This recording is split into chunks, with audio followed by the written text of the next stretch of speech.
mensyariatkan kepada Allah Subhanahu wa taala. Karena atas izin dan ridhonya pada hari ini saya dapat melakukan diseminasi budaya positif di SMA Negeri 2 Balita Tercinta ini. Pada materi atau di modul budaya positif ini ada beberapa pembahasan. Yang pertama ada perubahan paradigma belajar, kedua ada disiplin positif, ketiga motivasi perilaku manusia, keempat kebutuhan dasar, kelima posisi kontrol restitusi, enam segitiga restitusi, dan ketujuh ada keyakinan kelas. Ya, yang pertama kita akan membahas perubahan paradigma belajar. Berdasarkan filosofi pendidikan menurut Ki Hajar Dewantara, guru ibarat seorang petani yang menyemai bibit jagung. Kira-kira menurut Bapak Ibu, ketika petani akan menyemai bibit jagung itu yang dilakukan apa saja? Menyiapkan lahannya, Menyiapkan lahan, beli bibit, menyiapkan alat, betul, membeli pupuk. Jadi petani itu menyiapkan segala sesuatu untuk merawat bibit jagung agar dapat tumbuh dengan maksimal. Begitupun seorang guru harus bisa menyiapkan segala sesuatunya yang nantinya akan membantu peserta didik menumbuhkan atau menebalkan karakter baik yang telah dimiliki agar dapat tumbuh sesuai dengan kodratnya, baik kodrat alam maupun kodrat zaman. Kemudian yang kedua kita akan membahas disiplin positif. Disiplin muncul dari motivasi internal yang kuat, menggali potensi diri menuju sebuah tujuan, bermakna mengontrol diri, menguasai diri untuk memilih tindakan sesuai nilai-nilai kebajikan universal. Jadi ketika melakukan budaya positif, hal atau tantangan terbesarnya itu menumbuhkan kesadaran internal.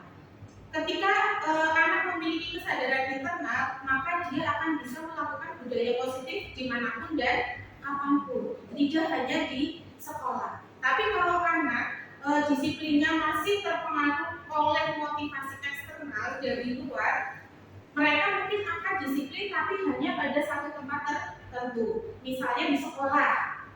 Di sekolah anak bisa disiplin karena adanya aturan-aturan, tapi dia disiplinnya karena peraturan itu, motivasi eksternal. Lalu apakah hal itu bisa menjamin ketika anak keluar dari sekolah, yang dimana di sana sudah tidak ada aturan seperti saat mereka berada di sekolah? Jadi untuk disiplin positif memang arahnya tidak secepat yang kita bayangkan, butuh proses. Tapi ketika anak sudah memiliki kesadaran diri, dia bisa konsisten untuk melakukan disiplin positif dimanapun dan kapanpun.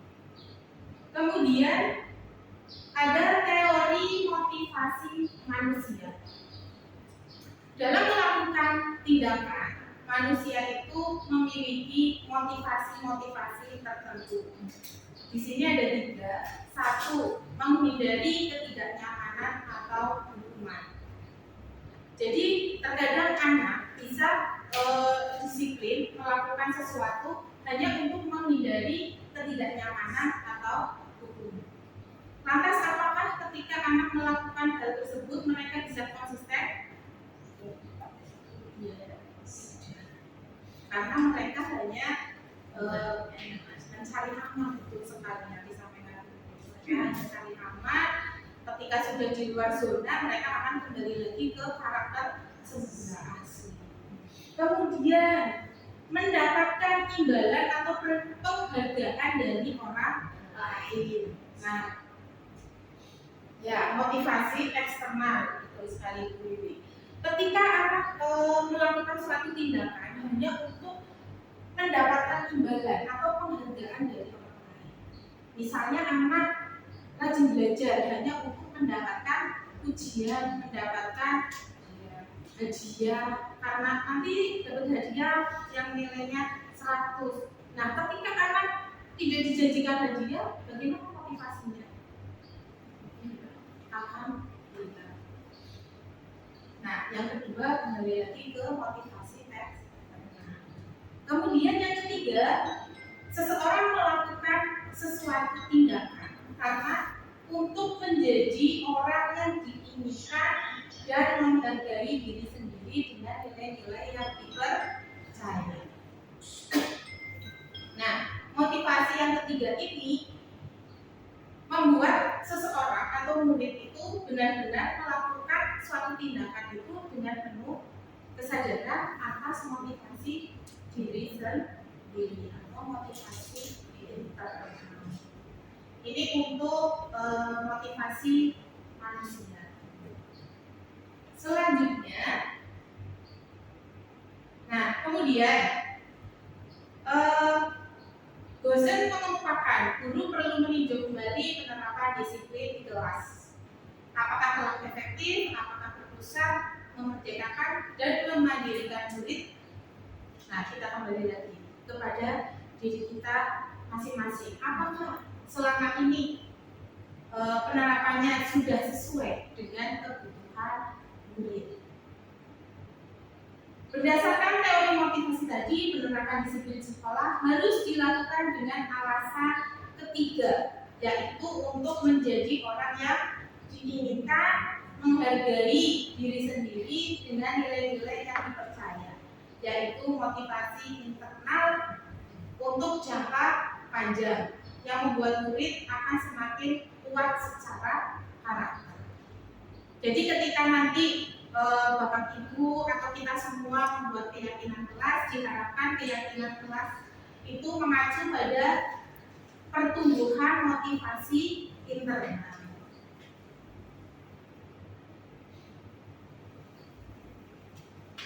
Kemudian ada kebutuhan dasar manusia. Berdasarkan beberapa teori penelitian tentang teori kontrol, semua perilaku manusia itu memiliki tujuan. Bahkan ketika anak melakukan sesuatu kesalahan, pasti memiliki alasan. Dan alasannya itu untuk pemenuhan kebutuhan dasar manusia. Nah, ada 5 kebutuhan dasar. Yang pertama ada bertahan hidup. Kira-kira apa saja untuk kebutuhan bertahan hidup? Makan, ya betul. Tidur, untuk istirahat, tempat tinggal. Oke, sekali. Kemudian ada cinta dan kasih sayang. Ya, itu sangat penting. Sangat penting karena dengan cinta dan kasih sayang itu kita merasa akan diterima. Kemudian ada penguasaan atau pengakuan akan kemampuan. Ya, penting. Kebebasan, kebutuhan untuk memilih dan kesenangan. Ketika di kelas Bapak Ibu guru tiba-tiba ada misalnya Bapak Ibu sedang mengajar, tiba-tiba ada anak yang tidak sengaja tertidur di kelas.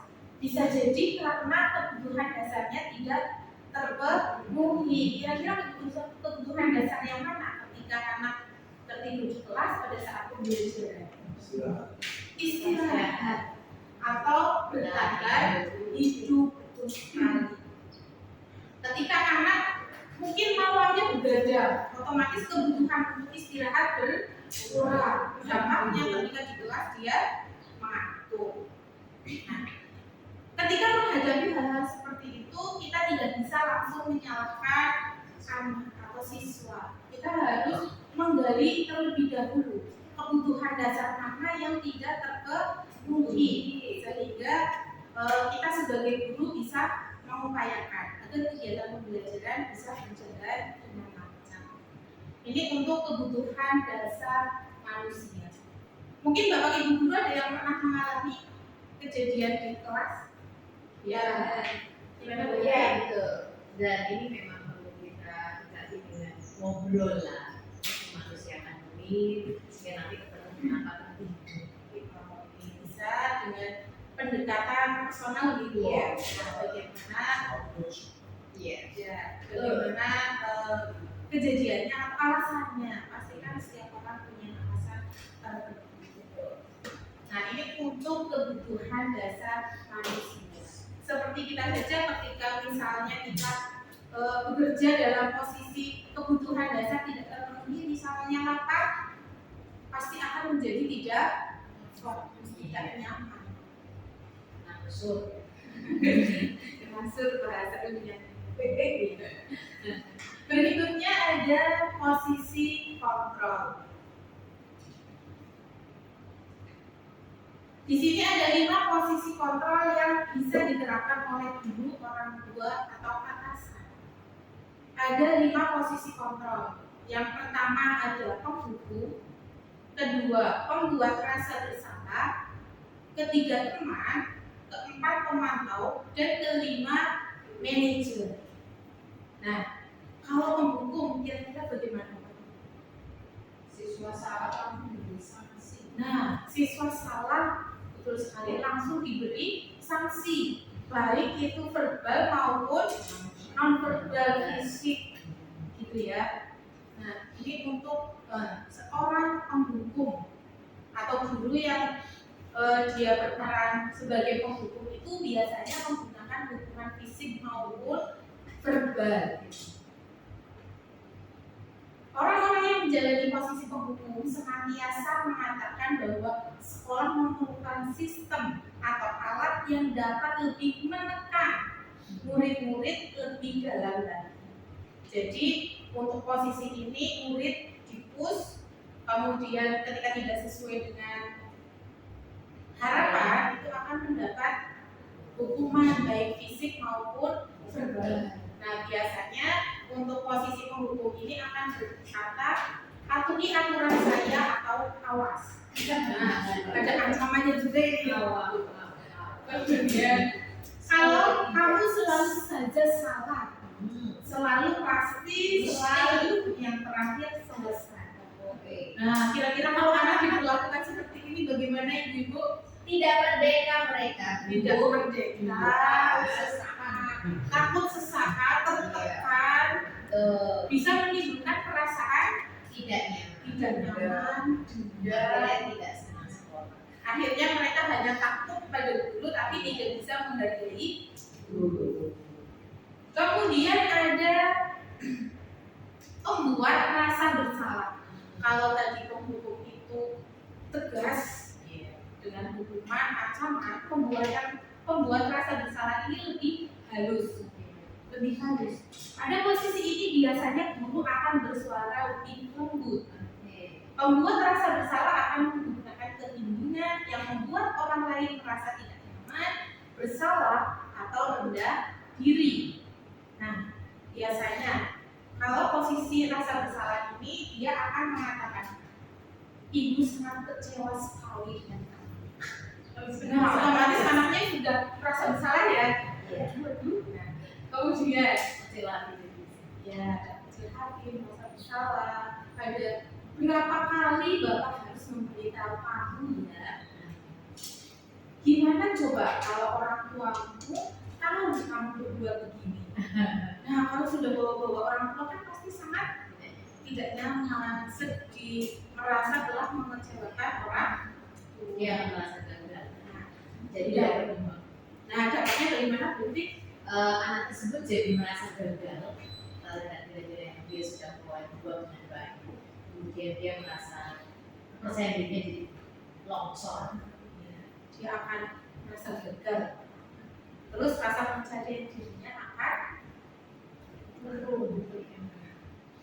Kemudian yang ketiga ada posisi kontrol sebagai teman. Nah, friendly. Guru pada posisi ini tidak akan menyakiti murid, namun akan tetap berupaya mengontrol murid melalui persuasi, mempengaruhi gitu ya. Pada posisi teman pada guru bisa negatif maupun positif. Positif di sini berupaya hubungan baik yang terjadi antara guru dan murid. Tapi posisi negatifnya murid itu akan tergantung kepada guru tersebut. Tergantung untuk mencari solusi pada guru tersebut ketika anak itu menghadapi permasalahan. Nah, pada posisi ini guru akan berkata, ayo bantulah demi Bapak. Nah, ayo ingat tidak bantuan Bapak selama ini. Mungkin. Ya sudah, kali ini tidak apa-apa. Nanti Ibu bantu bereskan. Nah, ketika seperti itu, kira-kira anak perasaannya gimana? Kalau anak menghadapi masalah, dulunya ya sudah kali ini tidak apa-apa, nanti ibu bantu bereskan. Kira-kira anaknya akan bagaimana? Nah, tergantung negatif. tergantung pada orang lain, tapi ketergantungannya ketergantungan negatif karena anak tersebut tidak bisa mencari solusi atas permasalahan yang dihadapi, tapi dia mengandalkan orang lain untuk mencari solusi. Kemudian ada posisi kontrol pemantau. Pada posisi kontrol ini, guru memantau yang berarti mengawasi. Pada saat kita mengawasi, kita bertanggung jawab atas perilaku orang-orang yang kita awasi. Posisi pemantau berdasarkan pada peraturan-peraturan dan konsekuensi. Dengan menggunakan sanksi atau konsekuensi, kita dapat memisahkan hubungan pribadi kita dengan murid sebagai seorang yang menjalankan posisi pemantau. Nah, pada posisi pemantau ini, guru akan mengatakan peraturannya apa? Apa yang telah kamu lakukan? Sanksi atau konsekuensinya apa? Nah, pada posisi pemantau ini, guru tidak memberi kebebasan kepada anak. Jadi mereka menuntun murid itu untuk melakukan ya apa yang diharapkan oleh guru. Kemudian terakhir ada posisi manajer. Manajer adalah posisi di mana guru berbuat sesuatu bersama dengan murid, mempersilahkan murid mempertanggungjawabkan perilakunya, mendukung murid agar dapat menemukan solusi, serta manajer telah memiliki keterampilan di posisi teman maupun pemantau, dan dengan demikian bisa jadi di waktu-waktu tertentu kembali kepada kedua posisi tersebut bila diperlukan. Seorang manajer akan berkata, apa yang kita yakini? Apakah kamu meyakininya? Jika kamu memperbaiki ini, hal ini menunjukkan apa tentang dirimu? Apa rencana kamu untuk memperbaiki hal ini? Nah, pada posisi manajer ini, guru membuat peserta didik itu lebih bertanggung jawab atas perbuatan yang dilakukan, atas kesalahannya. Kemudian guru memberikan kesempatan kepada peserta didik untuk memilih solusinya sendiri. Mereka membuat solusi, memilih solusi untuk kemudian dicari solusi terbaik yang bisa dilakukan oleh murid. Nah, dari 5 posisi kontrol tersebut, menurut Bapak Ibu, posisi mana sih yang paling sesuai untuk diterapkan yang berpihak kepada murid? Manajer. Ya, alasannya begini. Karena untuk yang posisi manajer itu seorang guru memanusiakan murid. Ya, seorang guru memanusiakan murid. Oke. Kemudian ada alasan lain. Guru akan mengharapkan dengan memetik bahwa murid bisa menemukan jalan yang benar dan menemukan penguatan jati dirinya, sehingga dia akan menjadi diri sendiri dan menjadi jiwa yang hidup. Oke, jadi murid diberi kesempatan untuk bisa kembali lagi menjadi murid dengan karakter yang lebih baik, yang lebih kuat. Oke.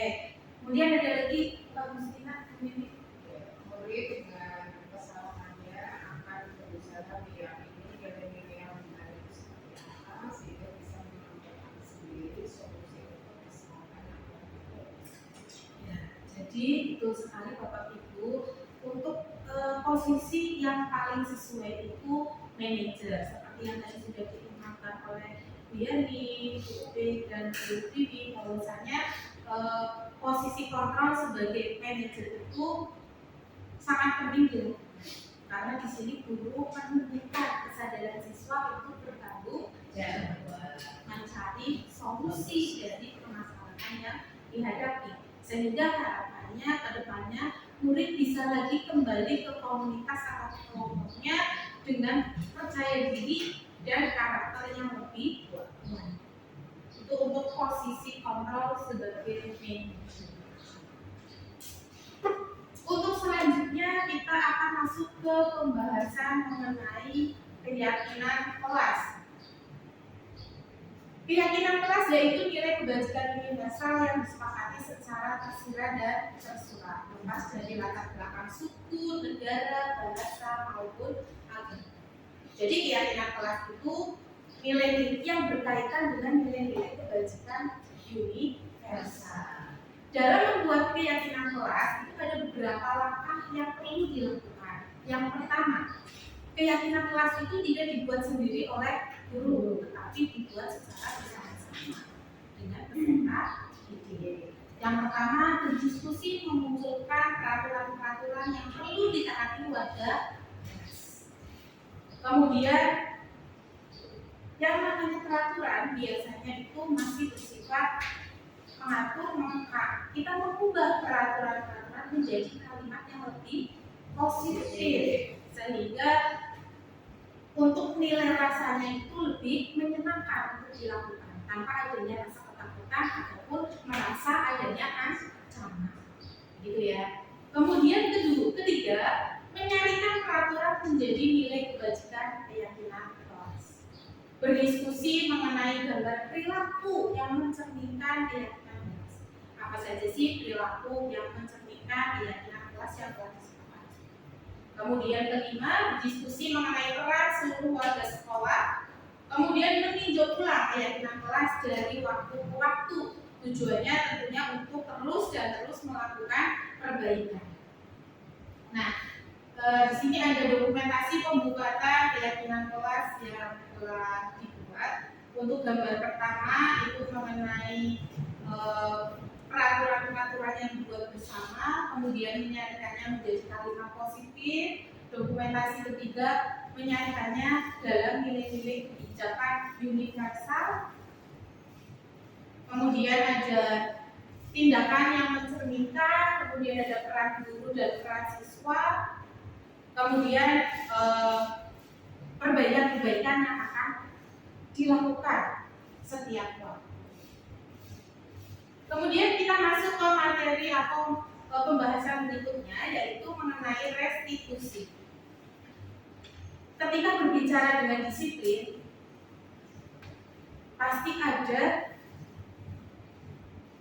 anak atau seseorang yang mungkin tidak melakukan kesepakatan atau keyakinan.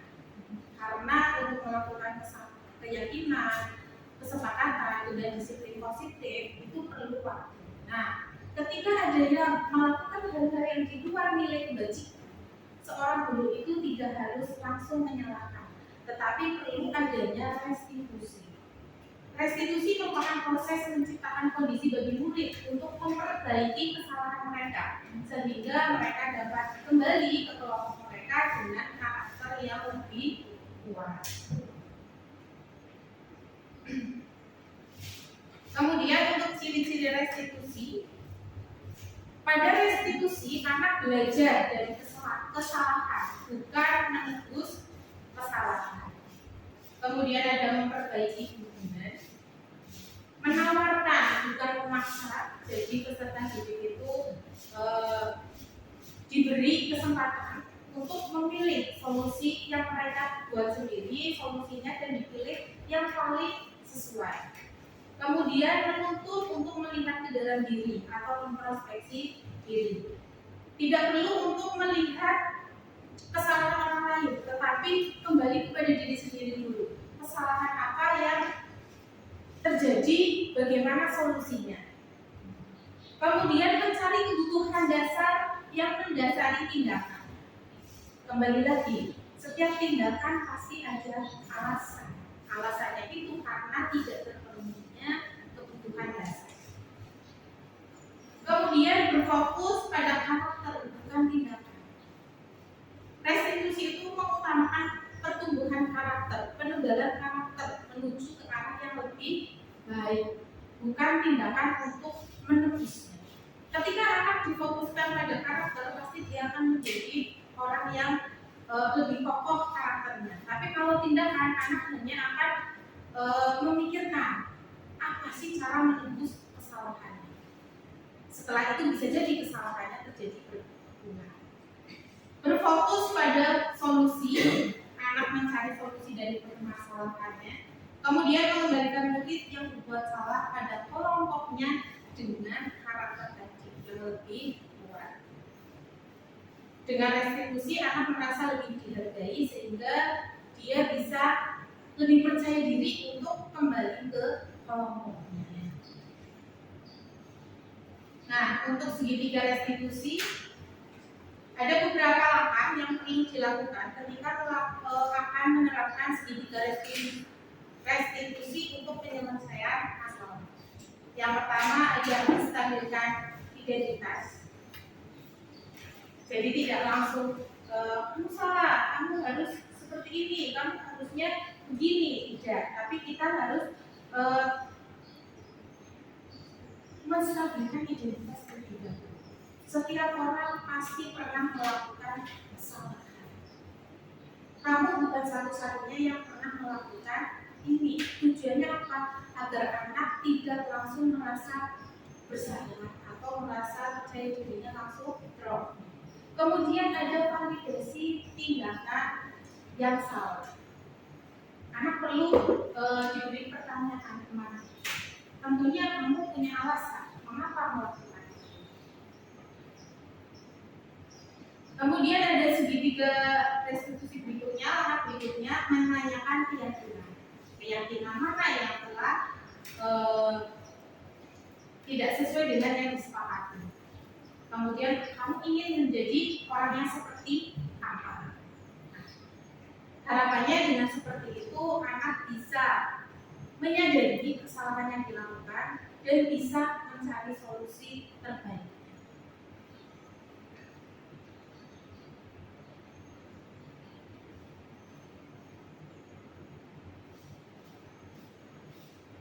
Bapak Ibu, di sini ada contoh video restitusi yang pernah dilakukan. Mungkin bisa disimak bersama. Ini bagaimana hari ini? Diperhatikan ini semakin keras pada saat belajar matematika. Waktunya biasanya kan kamu selalu aktif, selalu disiplin mengikuti pelajaran matematika.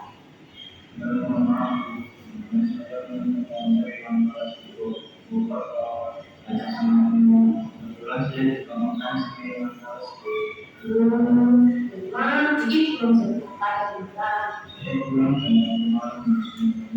Lalu sudah tahu ya. Jadi menolak pausa itu harus sebagai bentuk apresiasi terhadap sendiri. Tapi itu juga harusnya besok ini harus berangkat sekolah. Jadi ini juga harus mengatur waktu.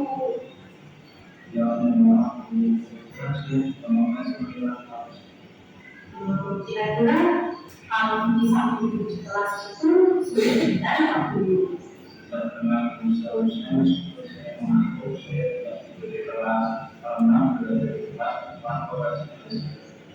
Nah, jadi ketika kamu di kelas itu kamu benar-benar sepakat dengan Nah,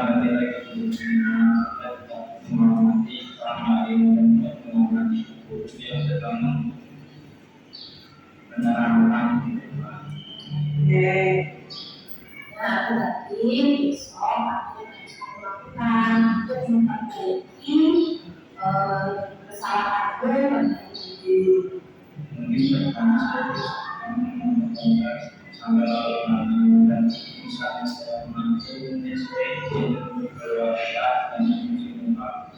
Oke, terus biasa itu solusinya baik. Tetap semangat belajar ya, Fit. Kayak aku benar. Terima kasih, Bu. Yes. Itu untuk salah satu contoh dari restitusi. Kira-kira permasalahan apa sih yang dihadapi oleh anak tersebut sampai bisa tertidur di kelas?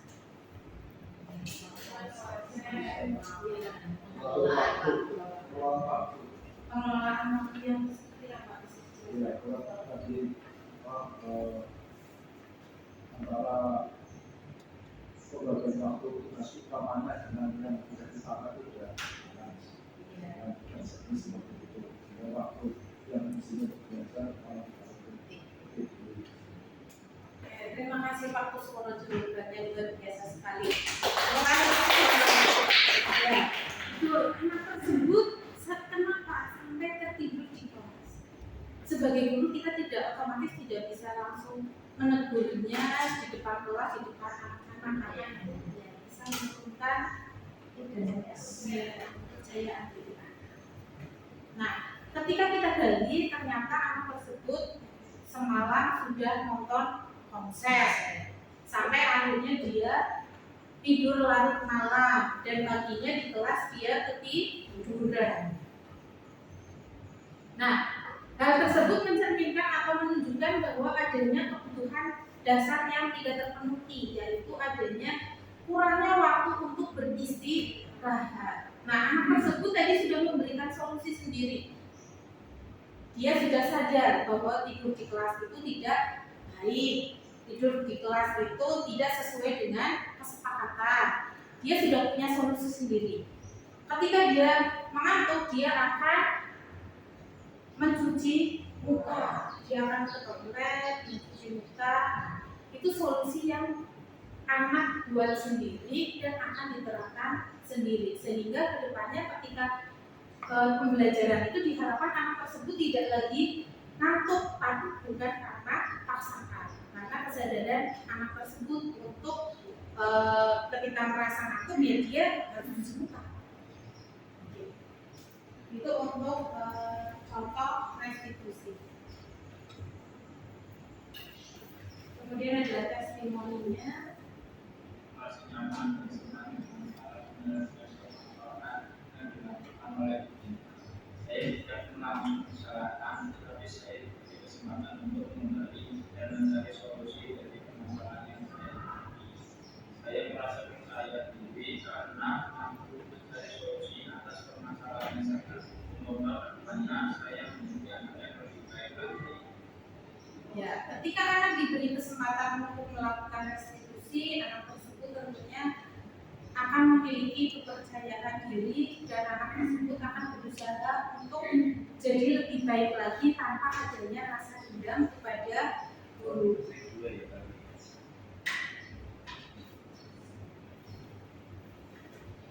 Nah, kemudian di sini ada tindakan guru. Kemudian kita identifikasi tindakan tersebut termasuk hukuman atau konsekuensi. Yang pertama, mencatat 100 kali di dalam buku dengan kalimat saya tidak akan terlambat lagi karena terlambat ke sekolah. Hukuman. Alasannya Itu menulis 100 kali. nah, ada anak terlambat menulis tapi diminta menulis 100 kali. Itu hukuman. Tuh. Kemudian lari mengelilingi lapangan basket sebanyak 2 kali karena terlambat hadir di sekolah. Hukuman. Alasannya apa tadi?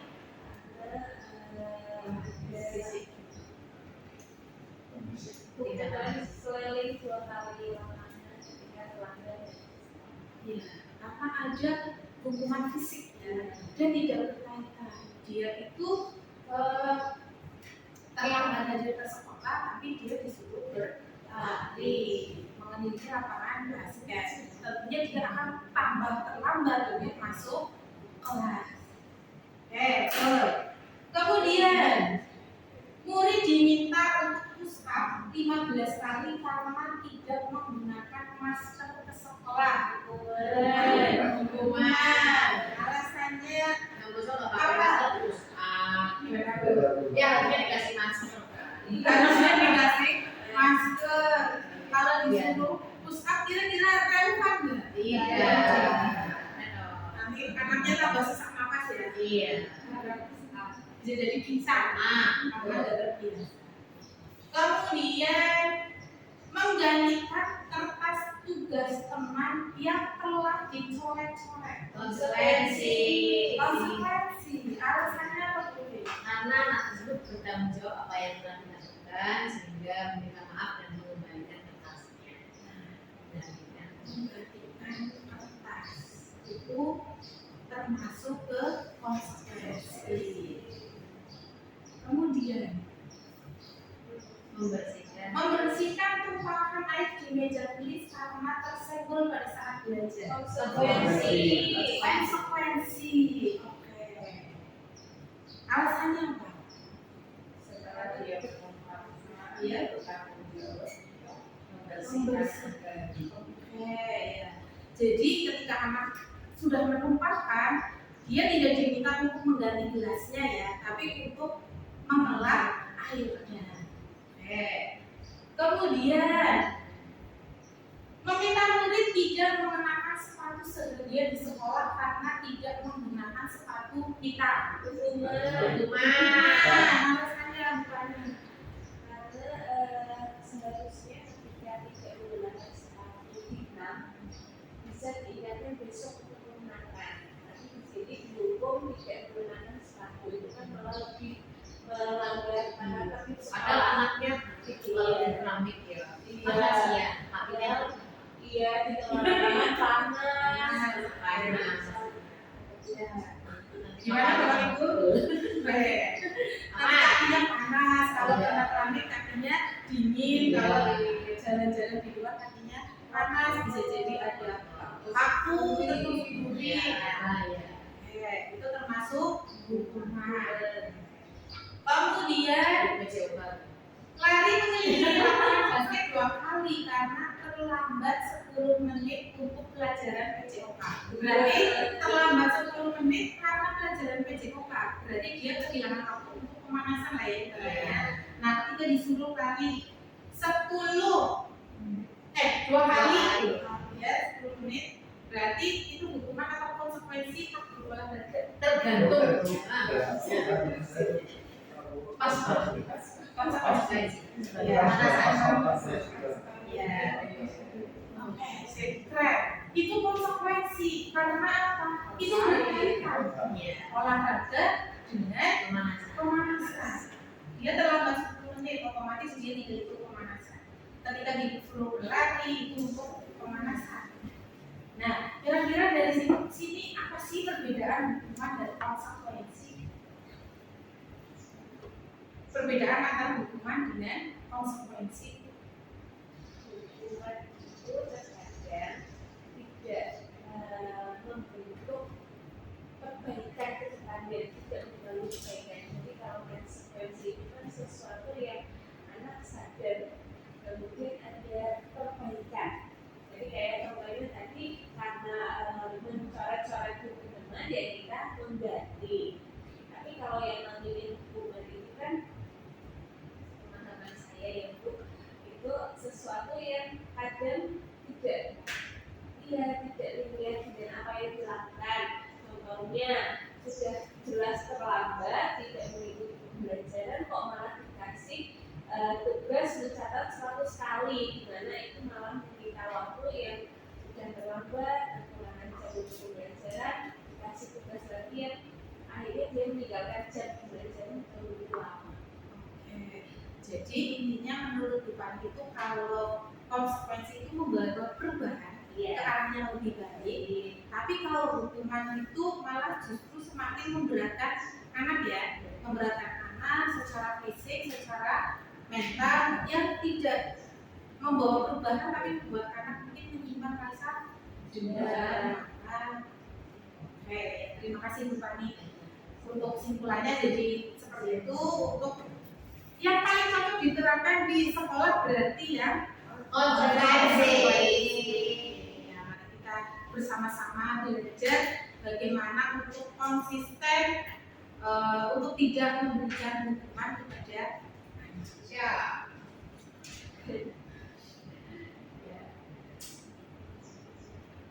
Nah, kemudian ada miskonsepsi.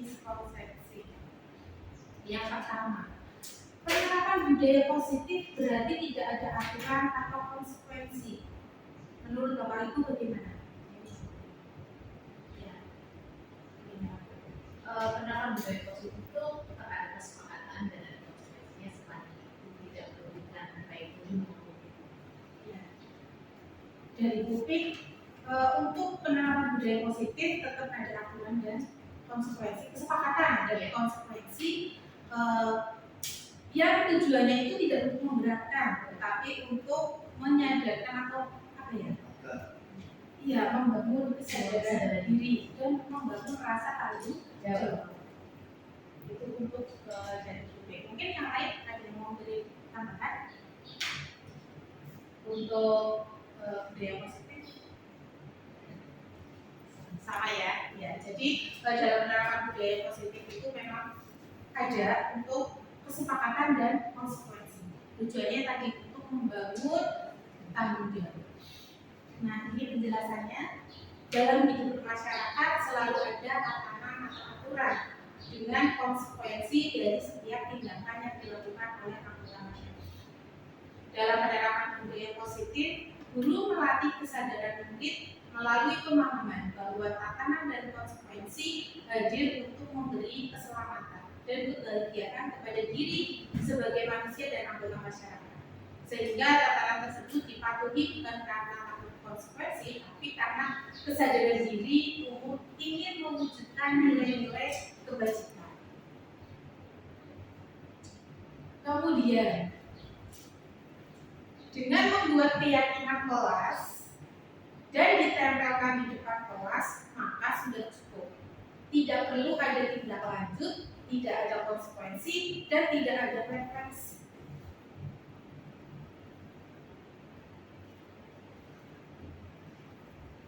Sama. Ya, bisa disampaikan pendapatnya. Ya, karena adanya disiplin positif itu tetap membuat dan tetap ada tindak lanjut, tetap ada konsekuensi, tetap ada refleksi. Sebagai guru manajer, ya tetap ada pantauan. Ini adalah sejauh mana itu berhasil. Kalau tidak berhasil, di bagian apa yang harus diperbaiki, baik dari sisi gurunya maupun berarti ditinjau dari dua sisi ya, dari murid kemudian dari gurunya juga, tidak hanya fokus pada salah satu pihak. Oke, ada yang mau beri masukan lain? Baik, silakan.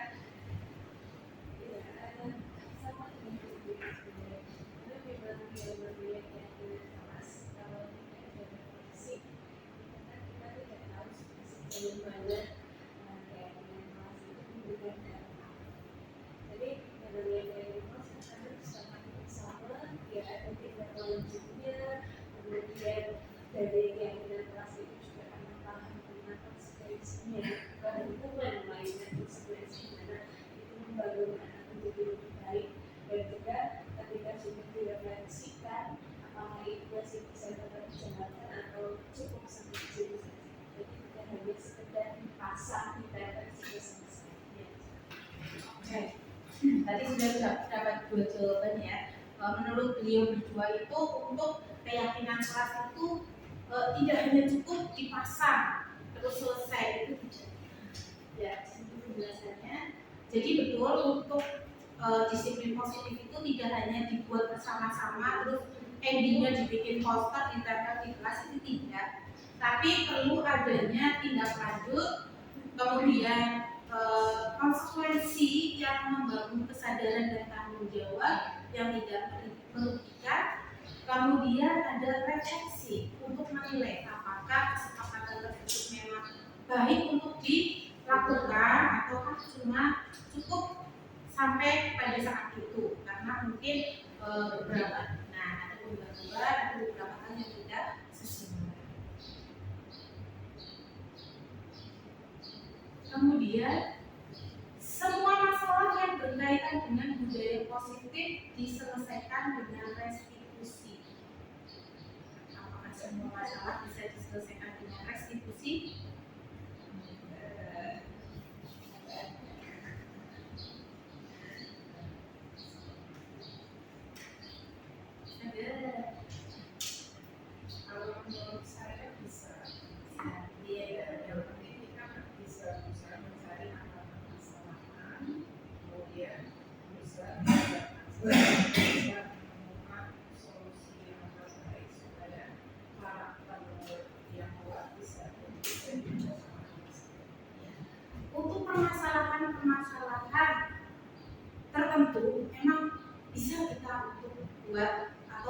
diselesaikan dengan restitusi.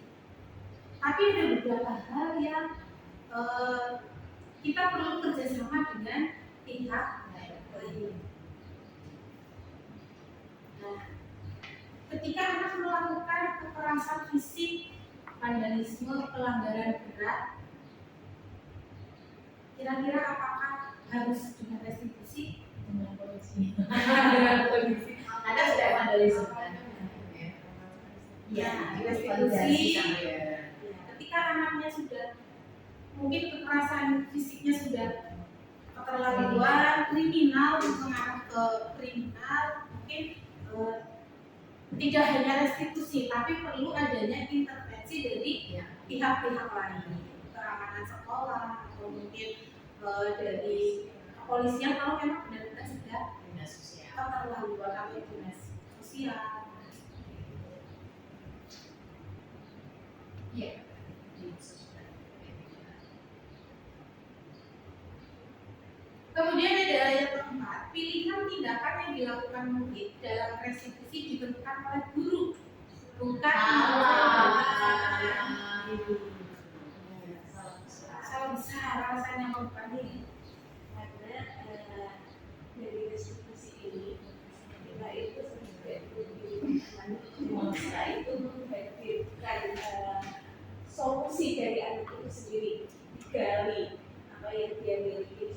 Contohnya ketika anak membuat contoh ketika anak terlambat di sekolah, dari pertama kan validasi, kemudian ada salah, kemudian nanti selanjutnya kita membentuk komitmen dari anak. Jadi anak sendiri yang tahu solusi dari masalah yang dihadapi. Contoh karena terlambat dia begadang, maka kita gali supaya besok tidak terlambat. Maka anak ngapain? Maka tidak begadang, kemudian dia lebih pagi sendiri. Jadi dari restitusi ini kita bukan mendikte anak, melainkan memunculkan kesadaran dari anak itu sendiri. Ya, memunculkan kesadaran dari anak, kesadaran akan kesalahan dan mencari solusi. Ya, oke. Ya, itu jawabannya.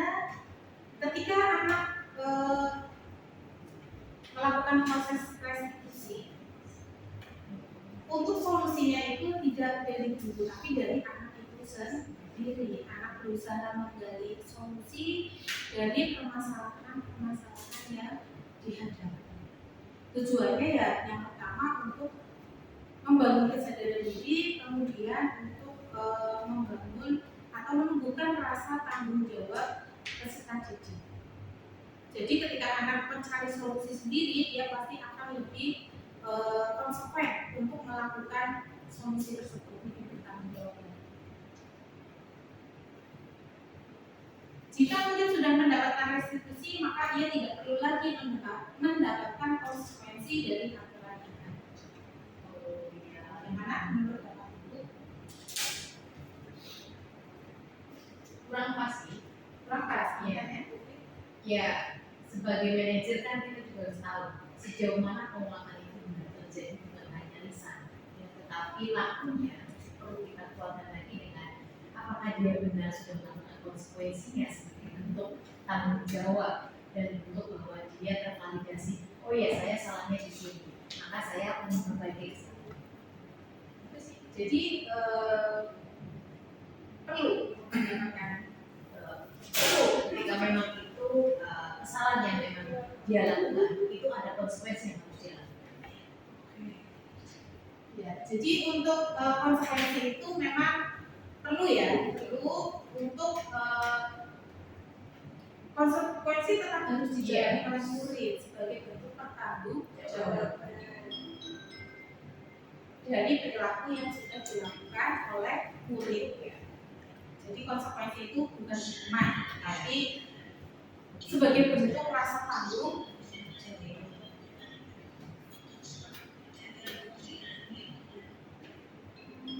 Demikian Bapak Ibu materi yang saya sampaikan hari ini.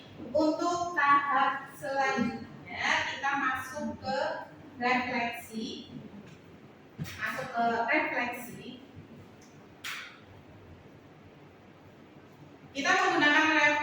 dengan 4P, peristiwa, perasaan, pembelajaran, dan penerapan.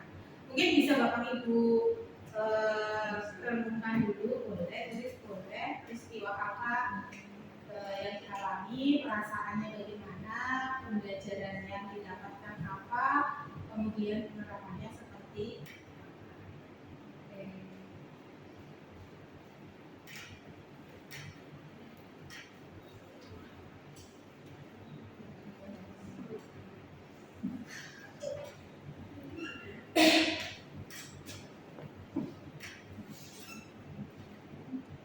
peristiwa, perasaan, pembelajaran.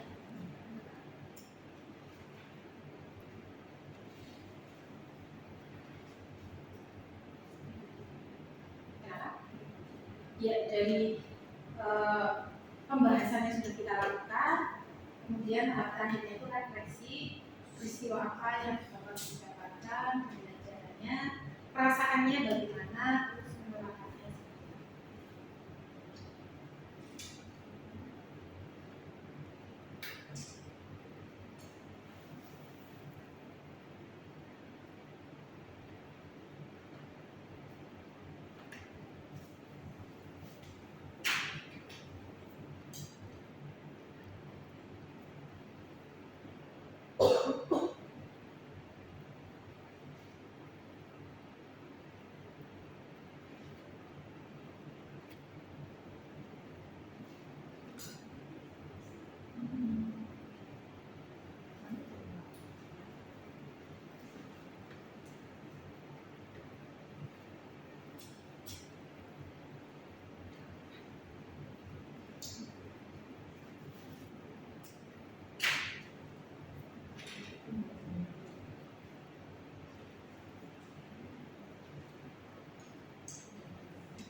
Sudah.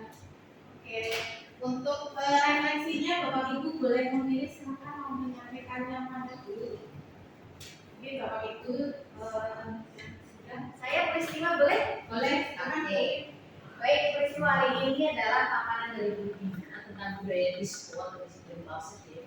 Itu mencerahkan dan gamblang, sehingga nantinya implementasi yang akan saya lakukan itu akan lebih berpihak pada siswa, kemudian melayani mereka, saya sebagai manajer dan juga fasilitator. Terima kasih, Dina. Terima kasih Bu Umi. Kemudian ada lagi mungkin peristiwa.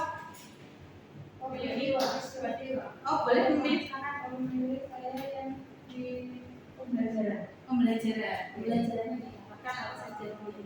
Jadi menjadi paham terkait tentang disiplin positif, kemudian aturan terkait tentang konsekuensi, tidak ada dengan bukan lagi, kemudian terkait tentang sertifikat. Ya, ada beberapa hal yang tadi Bu yang disampaikan ya terkait perbedaan hukuman dengan disiplin positif, kemudian ada oh ya dengan konsekuensi, kemudian ada ketiga restitusi, yang terkait tentang apa itu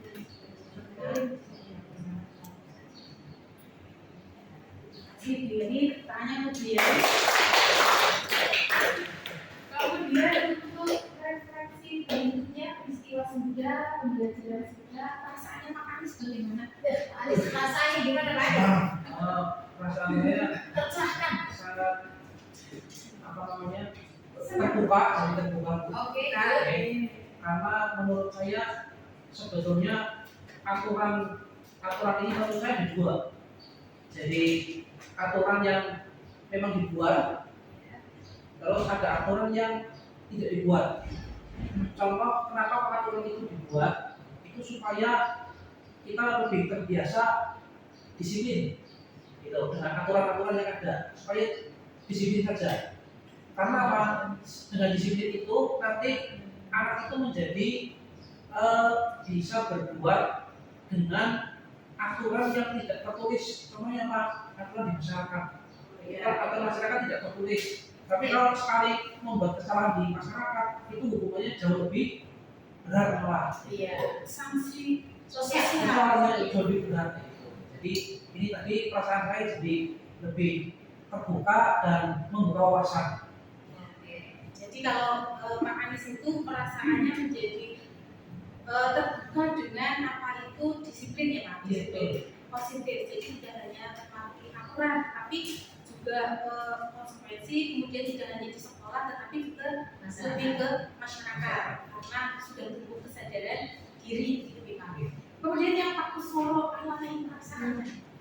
Banyak hal yang kita bisa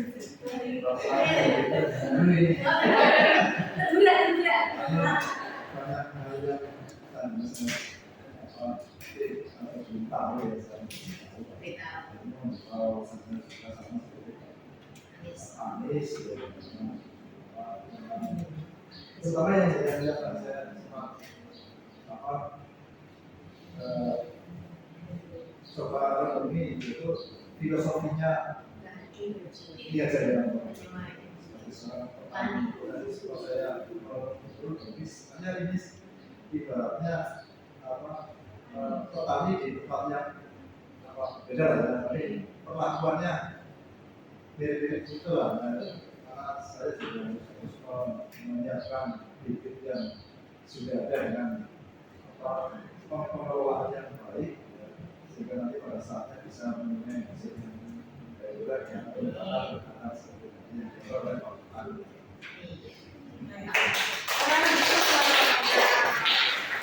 Jadi ternyata dari istilah guru itu diibaratkan petani, ternyata kita jadi semakin paham bahwa guru itu tidak untuk tidak untuk mengekang murid, mengatur dengan apa yang kita inginkan, tapi kita hanya menebarkan itu karakter yang sudah baik, kita tebarkan, kita amalkan. Itu sekali terima kasih. Kemudian penerapan, kira-kira bagaimana sih penerapannya? Penerapannya dari Bapak Guru,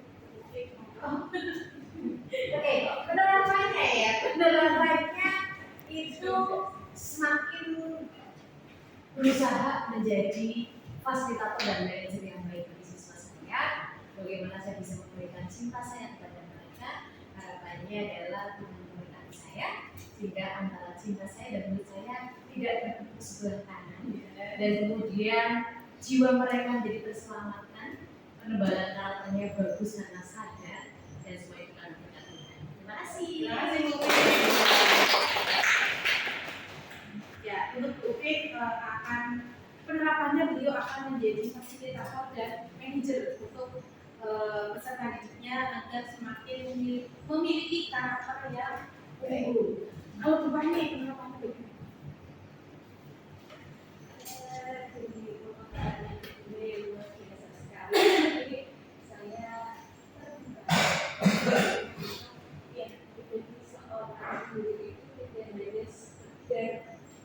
menyampaikan materi saja, materi saja, tetapi bagaimana kita bisa memfasilitasi anak sesuai dengan model yang yang seperti yang Bunda sampaikan, itu adalah seorang petani dan dia menanam padi yang tidak mungkin untuk menjadi jago. Alasan baiknya ya. Jadi kita ingin bisa memfasilitasi anak, membantu berbagai anak, dan dari materi yang tadi Bunda sampaikan, saya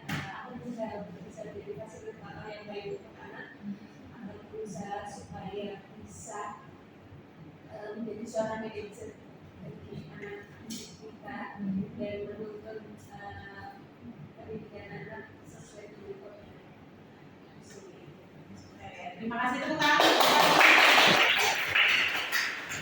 Jadi untuk penerapan yang sudah disampaikan sahabat dari bidang kami bahwa intinya ketika menjadi guru itu kita harus bisa menjadi fasilitator, bisa menjadi manajer untuk menuntun karakter anak, bukan mengubah anak tapi menuntun agar bisa tumbuh sesuai dengan kodrat alam dan kodrat zaman.